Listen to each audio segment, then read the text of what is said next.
Story time with yours truly. Let me tell you a true story on how a sleepover almost turned into a kidnapping. So the story starts back when I was in 8th grade. Will and I talked about hanging out all week, so we decided Friday was going to be the day that he'll come over and spend the weekend with us to have fun. Friday rolls around and I'm laying in my room watching YouTube, and I get a call from Will letting me know he's outside.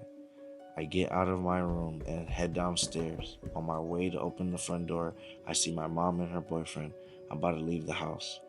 My mom tells me they're going to step out the house for a while and will be back later tonight. So don't do anything stupid while we're out. Having the house to ourselves with no parental supervision would be exciting to anybody in high school. And that's what it was. So I told her, yeah, I promise we won't do nothing stupid, knowing damn well we will. I open the door and she sees Will standing outside and gets excited since she hasn't seen him in a while. She greets Will and lets him know that she cooked and left the food on the stove, and if he ever gets hungry, he's more than welcome to get some food and serve himself a plate. Before she gets in her car, she yells out and reminds me, make sure you lock the doors, don't let anyone in, and don't do anything stupid. Again, we're in high school. We're gonna do something stupid. I wave to her goodbye and she pulls out the driveway and makes her way down the street. Will and I go upstairs to see my brother and cousin chilling in my room playing on the game. Some time goes by and it's starting to get dark outside. We stopped playing games a long time ago. We're just bored now in my room, not knowing what to do with the time that we have to ourselves. So I suggested, how about we have a Call of Duty style pillow fight in our house? Everyone turns to me and says, bet, I'm down. It's not like there's anything else better to do. So we split into teams. Team 1 consists of my brother and Will, and Team 2, yours truly and my cousin. So here were the rules. No lights on throughout the whole house. One team has to start upstairs on the second floor and another in the basement. All the doors must be open. When the timer goes off, that's the signal to start the round. There will be 3 rounds to decide the winning team. Now, come on now. You know who's gonna win. But make your predictions down below. Round 1, my cousin and I start in the basement. We slowly creeped up the stairs to get to the first floor. We searched the kitchen, the dining room, the living room. No one was there. So I signaled to my cousin for us to take the stairs going up to the second floor. As we walked up the stairs as quietly as we possibly could, we see someone's foot on the edge of the door frame leading into someone's room. So I signaled to my cousin that someone's there. So on the count of 3, we rush him. 1, 2, 3. We run up the stairs and start attacking my brother. He gets hit so hard he falls to the ground. We continue to hit him from all angles. Will, hiding in the closet, jumps out of nowhere and starts attacking us, trying to avenge his teammate. To no avail.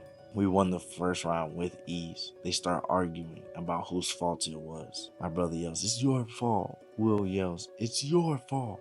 After some reevaluating of their stupid little plans for round 2, they turned and asked us, choose where you want to start. Do you want to start on the second floor or do you want to go back to the basement?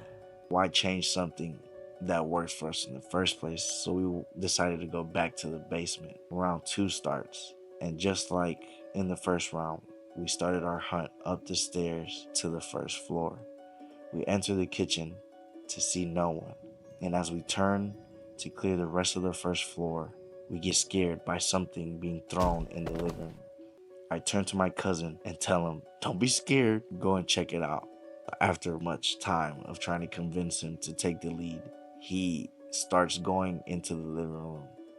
We take a deep breath and slowly walk into the room. We see nobody but a doll in the room that the noise came from. So after clearing the living room, I signal to my cousin to back me up going up the stairs.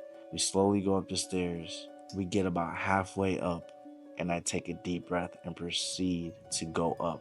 Not even 2 steps, a mattress gets thrown directly at me. I manage to block it, but it still hits me on the left side of my body. I move the mattress out the way, and we get up the stairs to duke it out. After a minute, we stopped, and it's clear they won the second round. We're all chilling on the stairs, catching our breaths, and we hear the front door open. Without a key, mind I say, we all turn to see who's trying to come in the door quietly. They all turn to me and say, "Didn't you lock the door?" Then I remembered, as I let Will inside the house, I forgot to lock the door. The door starts opening slowly, and my brother says, "Mom, is that you?" It felt like forever as we waited for a response. Then the door got swung open, and they start heading straight towards us on the stairs. We all jumped up and ran as fast as we could up the stairs. Mind you, during this time, the only lock on the second floor to any room was in the bathroom. So I ran straight to the bathroom, and as I'm on my way, I close the door behind me, and all I hear is, "Open the door, let us in." I said, "No, go somewhere else." The mystery person is inching closer and closer and closer to us, coming up the stairs. My brother, Will, and my cousin run straight to my brother's room and close the door behind him. Mystery person gets to the top of the second floor and tries to open the bathroom door and says, "I know you're in there," but I stay quiet. And as he finishes that sentence, all I hear in the background is, "Let's open the window. I'm gonna jump." Are they actually going to jump out the window? Mystery Man turns after hearing that, beeline straight to my brother's room, and opens the door and sees my brother with half of his body already out the window and says, "Wait, it's me." We all laughed about it. It ends up being my mom's boyfriend. The next day, my mom's boyfriend tells us, "The door was open, man. I decided I wanted to scare you guys. So next time, you guys better make sure the door is locked." And I can't believe you just leave them to die like that. That's hilarious. And then I just replied with, "They should have just been faster than me." World could not go on, so every night I pray if the Lord should come for me before I wake. Now, am I wrong for not opening the door? I think it's survival of the fittest or whatever it is. What could the angels came for me, I